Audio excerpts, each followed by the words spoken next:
Figure it out.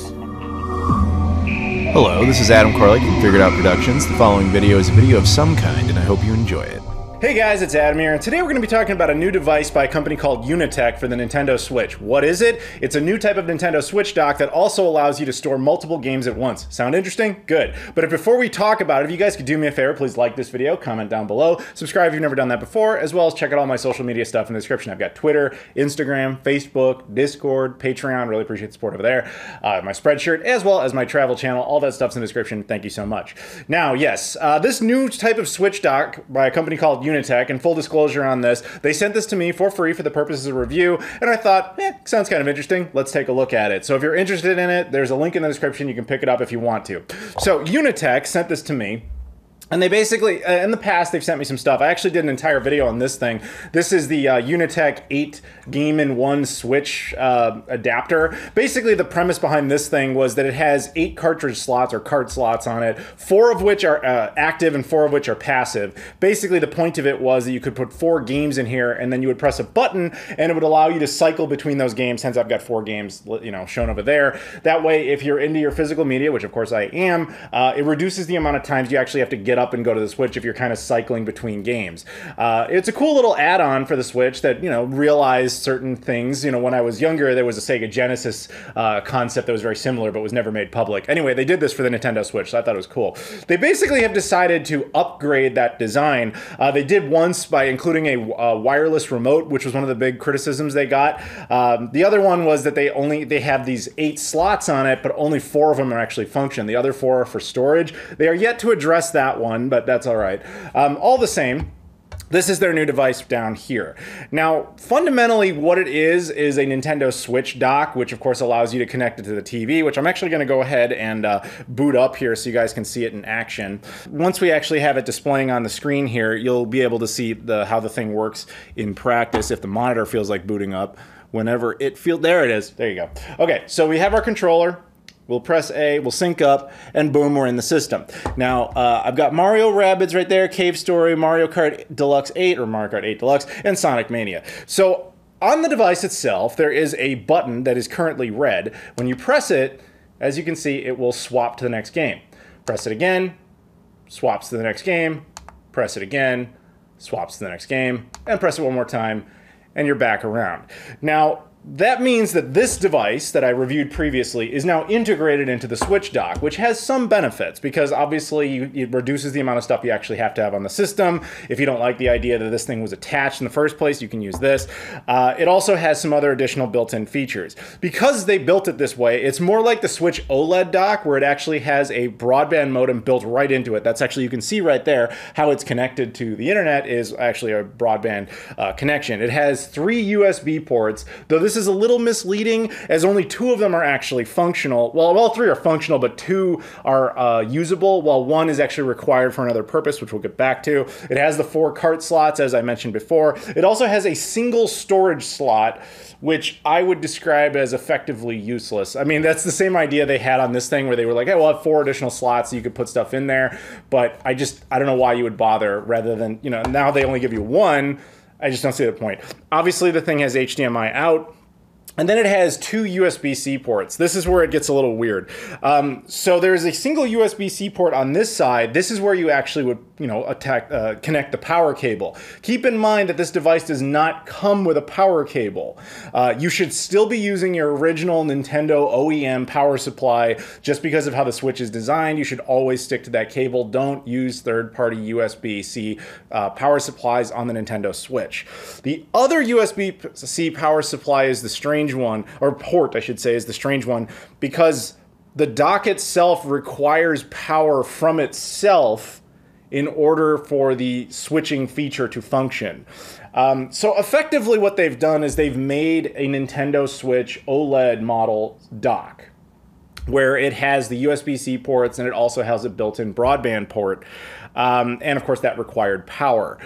But they've attached, I guess internally anyway, one of these, the multi-game Switch adapter. But in that process, rather than have it wired up internally so that it was self-powering, they didn't do that. They did it externally, so it comes with a tiny little USB-A to C cable, and you just plug it into USB-A and USB-C on the side, thus powering it, which seems like an obvious design flaw. Like, why not just do that internally? Why make the user do this and confuse them? That seems a little short-sighted in my opinion. It is still limited to 4 cart slots, which is also kind of unfortunate. I'm really hoping that if they continue to do this, they'll get to 8, because they keep advertising 8, even though it isn't technically 8. That would be nice. But beyond that, the thing works pretty well. So when they first contacted me about it, they kind of listed a whole bunch of features, and I was asking them questions back and forth, like, how does this work? What's the point of that, etc. One of them they mentioned, and I want to be very clear about this, it mentions 4K support. That got me really excited initially, because I was like, wow, that's interesting. I wonder if they built a, like, an upscaler into it, like something similar to the M Classic or the 4K booster thing I did a video on not too long ago. I thought, oh, that'd be cool if they actually built that into the dock, and then it can do upscaling. That's not what they did.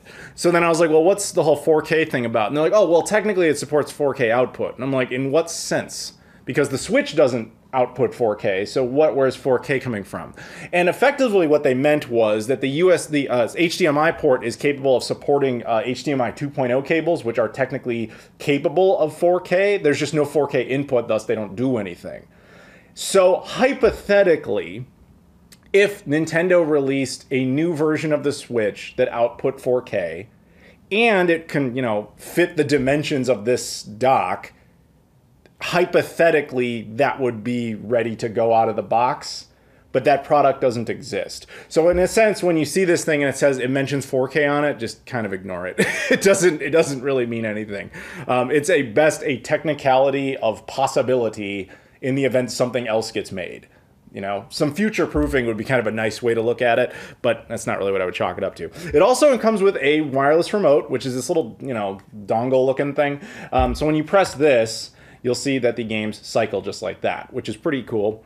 I'll give it that. And much like the original model, when you press the button, the LED on the button, the physical button on the dock, also changes colors, and that lets you know which one you're actually on, which slot you're actually using, aside from just looking at the screen.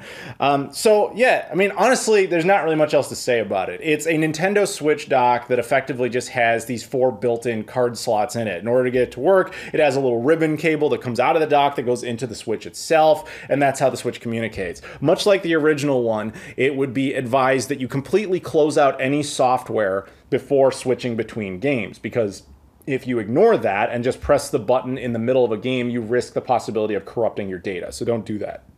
Effectively, as far as the Nintendo Switch is concerned, you're just really good at swapping cartridges really quickly, but it also is doing that with the assumption that no game is currently running. I can't stress that enough. Make sure that games are not running when you switch between them. Overall, this is a nice convenience. It's a definite upgrade over the original version of the Nintendo Switch dock, but if I was going to make suggestions for a future model, I would have a few. Namely, one, stop with the storage slots. We don't need that. Either make them all functional or don't put them on there in the first place. A storage slot, I just don't need it. I would prefer 8 because that's what they've originally kind of been talking about. That would be great. Do not do this USB-A to C power thing. Don't make the end user have to put that on there. Just do that internally. I'm sure there's a reason that it was easier not to. Otherwise, you wouldn't have done it in the first place. But just connect the power. I would actually kind of prefer it didn't even have those 2 ports at all. And if you had to get rid of them to save space and just do the connection internally for whatever reason, I believe the Nintendo Switch can only connect to 3 things at once, and that's probably a factor there. I would say just do that connection internally and get rid of the port altogether. Whatever that is. And if you're going to have that extra space, then suddenly you have extra space for storage slots for cartridges, so I would suggest doing that instead. I think that the broadband port is a huge, great improvement that makes life a lot easier, because then you don't need a dedicated USB to broadband connection, which is nice. But don't advertise 4K on this thing when it clearly can't do that. Under the most technical of circumstances, the hardware might be capable of outputting it, but there's no input from it. So it's kind of meaningless. So I would say if you want to make another improvement to it on that point, you would maybe contact the people at Marseille about the M Classic, or I forget the name of the company offhand, the company that did the Switch 4K upgrade thing. I did a video on it. It's just like a 4K enhancer that does some anti-aliasing and resolution adjustment. Get a hold of a company like that and see if they're willing to build that technology into the dock, because a Nintendo Switch dock that natively upscales and does anti-aliasing and color enhancement like products such as the M Classic, that would be really cool. But at the moment, this doesn't do that. So it's effectively just kind of the Nintendo Switch OLED dock with one of these put on it, but all in one go, which is not a bad thing. But that's ultimately all it really is. So Unitek, you made a good product, but I can definitely see places where they can improve on it for the future, and I hope they do just that, because so far everything they sent me has been pretty reliable and has worked well enough. I just think there's like these small little improvements they can make to give people the ultimate Nintendo Switch experience. I do like the fact that this thing is compatible with both the original model and the OLED model. That is very nice.